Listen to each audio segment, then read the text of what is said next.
বিশ্ব শান্তি ও সম্প্রীতি রক্ষার্থে ইফতার মাহফিল মেমারিতে শুরু হয়েছে ইসলাম ধর্মের পবিত্র মাস রমজান।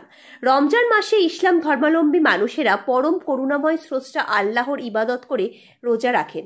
সম্প্রতি রাজশাহী পশ্চিমবঙ্গ মুখ্যমন্ত্রী মমতা ব্যানার্জি বারবার বলেন, ধর্মচর্চার উৎসব সবার, তাই রাজ্যে দুর্গাপুজোর পর সব থেকে বড় উৎসব ঈদ মুসলিম ধর্মের মানুষেরা যা এক মাস ব্যাপী রোজা রেখে পালন করেন, আর তারপর 30 দিন রোজার পর আসে খুশির ঈদ। মেমারি 1 নম্বর পঞ্চায়েত সমিতির প্রাক্তন সহসভাপতি শেখ মোয়াজ্জেমের উদ্যোগে শুক্রবার মেমারি নিউ মার্কেটে বিশ্ব শান্তি ও সম্প্রীতি রক্ষার্থে ইফতার মাহফিলের আয়োজন করা হয়। প্রায় 150 জন রোজাদারকে ইফতারি করানো হয় এদিন। ইফতার পূর্বে রমজান মাসের গুরুত্ব আলোচনা করা হয়। এছাড়াও ইফতার শেষে নামাজের পর বিশ্ব শান্তি ও সম্প্রীতি রক্ষার্থে দোয়া প্রার্থনা করা হয়। উদ্যোক্তা শেখ মোয়াজ্জেম বলেন, আমরা মুখ্যমন্ত্রী মমতা ব্যানার্জি অভিষেক ব্যানার্জির মতাদর্শে রাজ্যে মানুষের উন্নতি কল্পে সেবা কাজে ব্রতী হয়েছি। মুখ্যমন্ত্রী সর্বধর্ম সমন্বয়ের কথা বলেন সবসময়। রাজ্যে সাম্প্রদায়িক সম্প্রীতি রক্ষা করার জন্য এবং অশুভ শক্তির হাত থেকে রাজ্যকে বাঁচানোর জন্য ইফতার মাহফিলে দোয়া করলাম। 0 পয়েন্ট নিউজ মেমারি। আমরা তো সমাজবদ্ধ জীব, সমাজে থাকি এবং সেই সাথে আমরা সমাজের মানুষের মঙ্গলের জন্য একটা প্ল্যাটফর্ম বেছে নিতে হয়। তো মমতা ব্যানার্জির মূল্যবোধকে সামনে রেখে আমরা তৃণমূল কংগ্রেসটা করি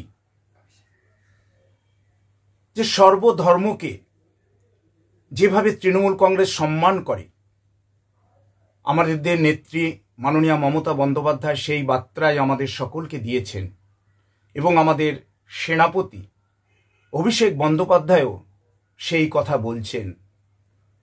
তাই অকপটে স্বীকার করতে হয় এবং সকলেই স্বীকার করবে, নিন্দুকেরাও স্বীকার করবে আবডালে আড়ালে, যে এই যে মাহে রমজান মাস চলছে, একটা পবিত্রতম মাস, এই মাস সামাজিক সম্প্রীতি মানুষের মধ্যে এই রমজান মাস নিয়ে আসে, সহমর্মিতা মানুষের মধ্যে, সহানুভূতি, এবং সেই সাথে যে মানুষের মানবিক গুণাবলী যেগুলো আছে সেইগুলো এই রমজান মাসে বিকশিত হয়।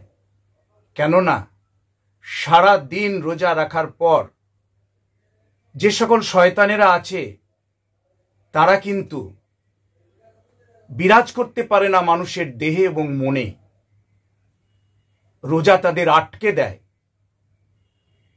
এই রোজা মানুষের মধ্যে শয়তানের যে প্রবেশ এবং প্রবাহ পথ রুদ্ধ করে দেয়, ফলে দেহ মনে মানুষের যে শয়তান, সেই শয়তানটাকে আটকে দেয়।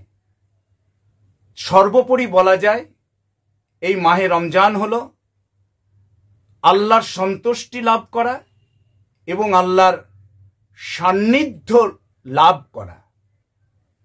সেই জন্য আমরা পরস্পরের সঙ্গে মিলিত হই। আমাদের নেত্রীও ঠিক পরস্পরের সঙ্গে মিলিত হয়ে সকল মানুষের মঙ্গল কামনা করেন।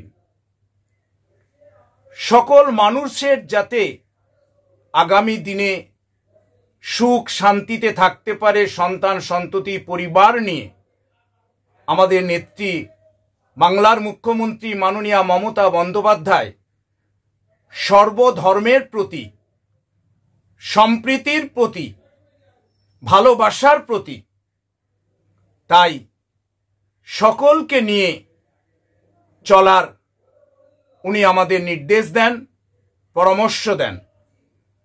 এবং আগামী দিনে আমরা মেমারিতে যাতে সকলে মিলে যেরকম আমরা সম্প্রীতির মধ্য দিয়ে, সম্প্রীতির বাতাবরণের মধ্য দিয়ে বসবাস করি, আগামী দিনে যতই অশুভ শক্তি আসুক না কেন, সেই সাম্প্রদায়িক শক্তি, অশুভ শক্তিকে আমাদের এই সাম্প্রদায়িক সম্প্রীতি একেবারে তাকে নষ্ট করে দেবে, তাকে একেবারে কি বলবো, তাকে একেবারে মাটির তলাতে মিশিয়ে দেবে, পরাস্ত করবে।